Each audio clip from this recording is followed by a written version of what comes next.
Kakagising ko lang mga kumarites. Nagugutom na ako.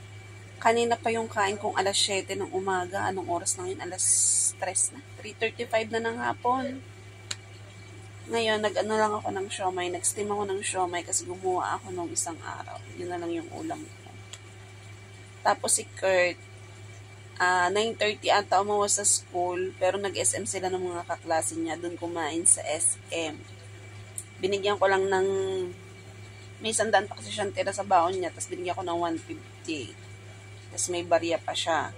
Ngayon, kumain sa SM, halagang 240. Sabi ko, magtira ng pamasahe pa uwi. Ngayon, umuwi lang at nagpalit ng damit. Bumalik ulit sa SM kasi yung mga klase niya nandun pa daw.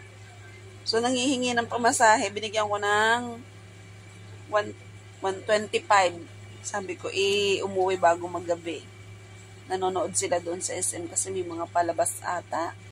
Usong-uso ang mga trangkaso ngayon mga kumartes. Yung dalawa kong pamangkin na babae, naku, nilalagnat na rin.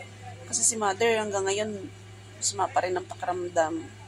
Kaya usong-uso. Ako nga parang nanakit pa rin yung lalamunan ko. Usong-uso ngayon ang trangkaso. So, 4 na araw kaming walang pasok. Tali Biyernes, Sabado, Linggo, Lunes. Yan, bakasyon tayo. Tapos 3 araw lang ulit ang ipapasok. Tapos, wala na ulit pasok.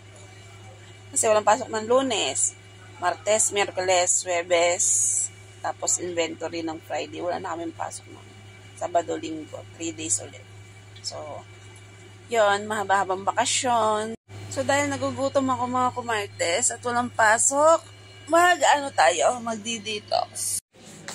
Buksan natin yung ilaw. Meron akong parcel dito. Ito yung yung cover nitong sofa bed na in-order ko sa anak ko.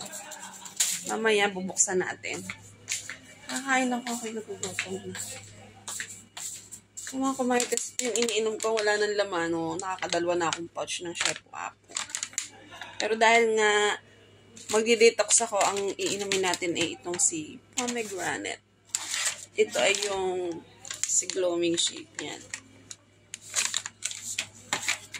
Pagka ito kasi mga kumarites, itong si Shepo Apo, talagang hindi kayo magugutom pag iininom nyo yan. Ito naman, pagka yung hindi kayo makapoops, ayan, itong inumin nyo, pan-detox. Siyempre, magtitimbang pa rin tayo mga kumarites.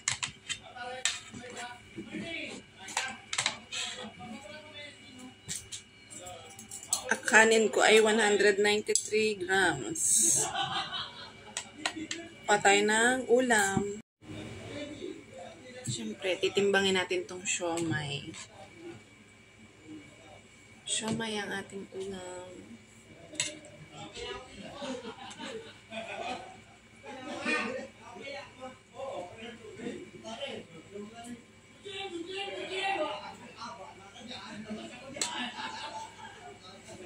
₱91 grams na siomay.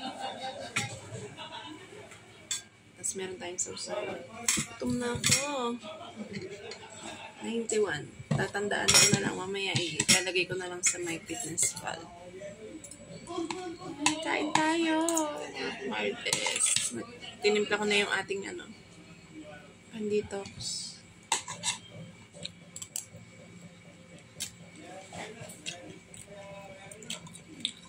Yung siomay ko, nilagyan ko ng carrots at saka kalabasa.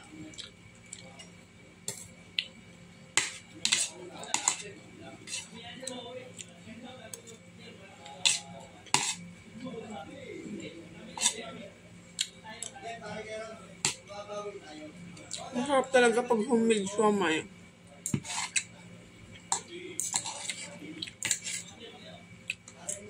Kaya lang matrabaho gawin.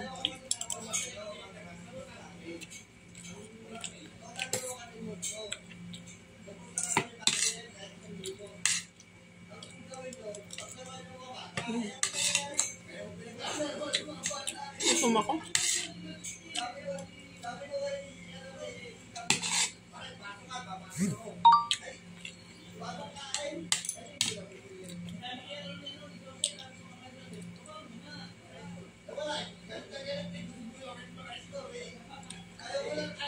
Mga kumartes ha, yung iniinom natin ng mga juice, hindi talaga yung nakakapayat. Ang nakakapayat talaga dyan yung calorie deficit. Ayan lang, yung mga juice na yan, nakakatulong lang para hindi kayo magutom, para yung kinain nyo ma-flush out agad. Pero hindi talaga yan yung cause ng pagpayat. Baka yung iba, sinasabi dahil sa pag-inom lang, dun sila pumayat, hindi. Sa pagdadiet nyo yan.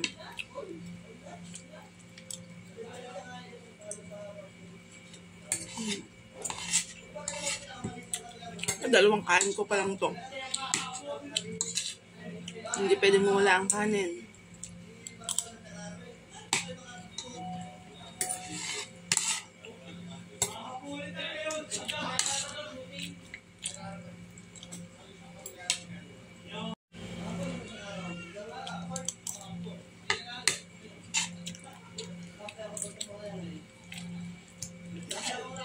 Medyo nakakanguya na ako dito.